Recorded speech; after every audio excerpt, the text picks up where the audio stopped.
Değerli seyirciler, arkadaşlar merhaba, ben Murat Bozdoğan. İsviçre'den öncelikle tabii ki kucak dolusu selamlarımı gönderiyorum ve hemen konumuza giriyorum. Bugünkü konumuz arkadaşlar vekaletname. Sıla yolu yaklaşıyor, tatil yaklaşıyor. İlk sıla yolu yapanlar biliyorsunuz Mart ayında gelecek aya başlarlar yavaş yavaş Türkiye'ye dökülmeye yollara. Arkadaşlar bugünkü konumuz vekaletname. Lütfen sonuna kadar izleyin, detaylı bir şekilde nokta nokta açıklayarak neden, nasıl alınması gerekiyor bu vekaletnamenin şimdiki bugünkü haberimde. Türkiye'ye vekaletle araç götürecek gurbetçilerimiz hangi şartlara uymalı? Türkiye'ye vekaletle araç nasıl götürülür? Gurbetçilerimiz hangi şartlara uymak zorunda? İşte vekaletle araç götürme rehberi.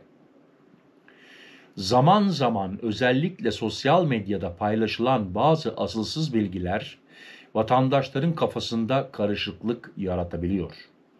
Bunlardan biri de Türkiye'ye vekaletle araç götürme konusunda yaşanıyor.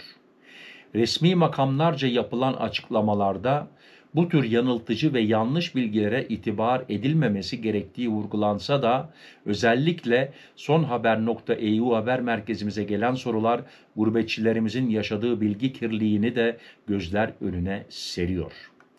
Karayolu ile Türkiye'ye gidecek ve özellikle bir akrabasının veya yakınının aracını kullanacak olan gurbetçilerimizin hangi kurallara uyması gerektiğini sizler için listeledik. Türkiye'ye vekaletle araç götürme hususunda bilinmesi gerekenler şu şekilde sıralanıyor.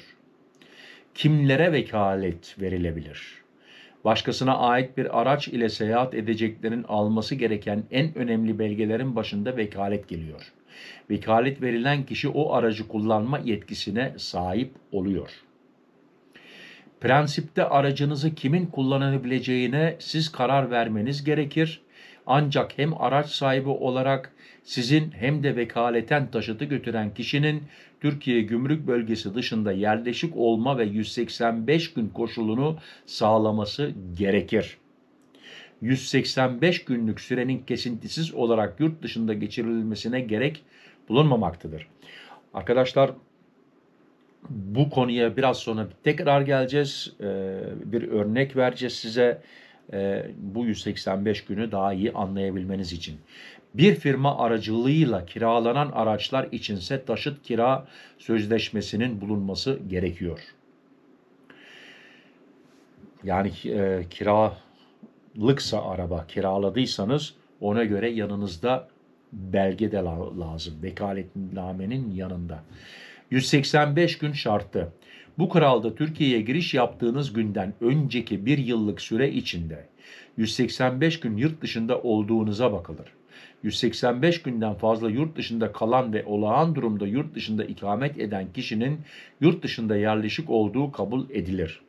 Bu süre hesabında taşıtlı veya taşıtsız, deniz, hava, kara veya demir yoluyla yapılan tüm giriş ve çıkışlar dikkate alınır.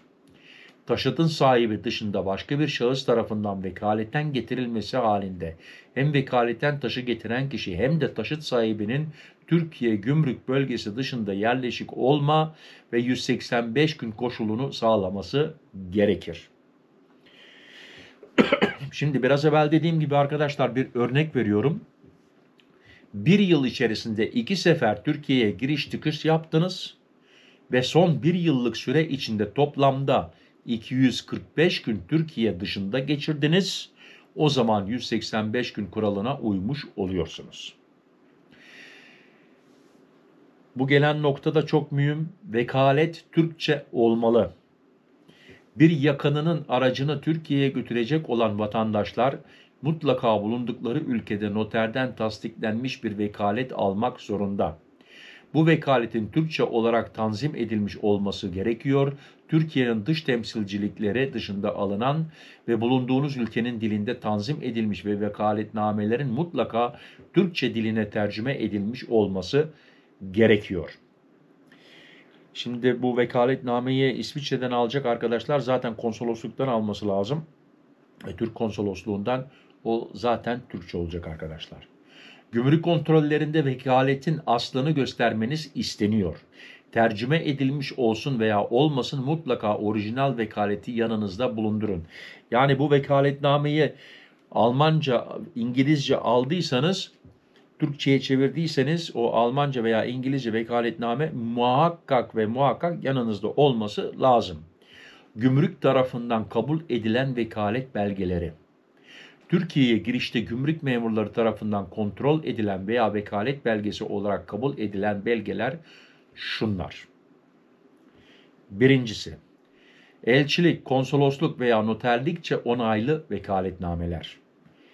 İkinci, taşıtı getiren şahıs ile taşıtın mülkiyet sahibinin giriş gümrük idarelerinde hazır bulunmaları halinde bu kişilerin kendi aralarında düzenleyecekleri ve gümrük idarelerince onaylanan vekaletname.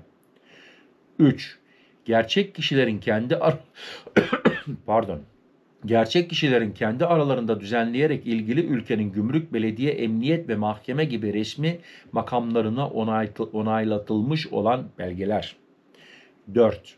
Uluslararası Tur İttifakı AİT ve Uluslararası Otomobil Federasyonu FIA üyesi ülkelerin otomobil kuruluşlarınca düzenlenen belgeler. Yani bir otomobil federasyonundan. 5. Otomobil firmaları ve diğer tüzel kişiliklere ait taşıtlar için firma sahibi veya yönetim kurulunun imza veya onayını içeren vekaletnameler. İnşallah bunu da anlamışsınızdır.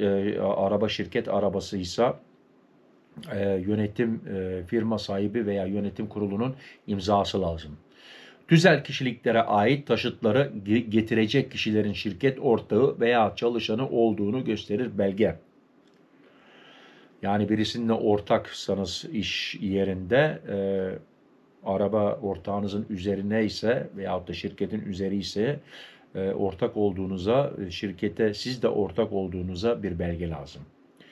Kiralanmak suretiyle rent-a-car getirilen taşıtlar için kira sözleşmesi gibi belgeleri. Yani arabayı kiraladıysan rent-a-car'dan mesela kiraladın. Kiraladığına dair sana bir kontrat veriyor. O kontratta yanında olması lazım.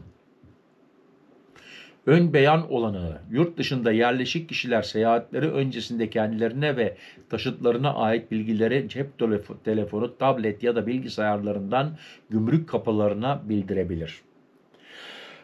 Bunu yaparsanız iyi olur arkadaşlar. Ön beyan yapıyorsunuz. Böyle gümrük kapısına bildiriyorsunuz. Böyle ben arabamı filancaya verdim, geliyor.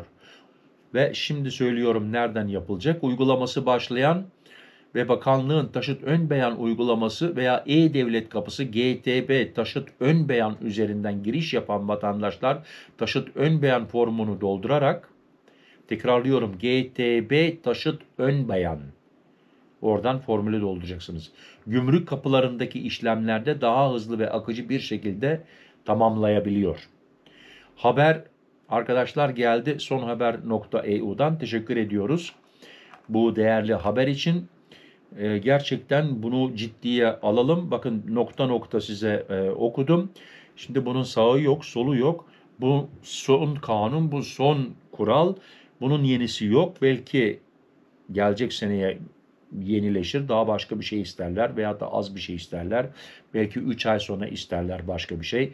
Öyle bir değişiklik olursa Murat Bozdoğan tabii ki bunun da hemen haberini size verir. Sizin yapacağınız tek şey arkadaşlar, çayınızı kahvenizi içerken, keyfinizi yaparken Murat Bozdoğan'ın videolarına bakmak, bilgi kazanmak ve tabii ki abone de olursanız, bir like verirseniz, bir de yorum yazarsanız gerçekten çok sevinirim, gurur duyarım. Değerli vaktinizi almak istemiyorum. Hepinize hayırlı günler. Gün olmadı, akşam oldu. Hayırlı akşamlar diliyorum. Hayırlı akşamlarınız olsun. Kendinize dikkat edin diyorum. Sıhhatınıza dikkat edin. Sıhhatli kalın, benimle kalın. Hoşça kalın Murat.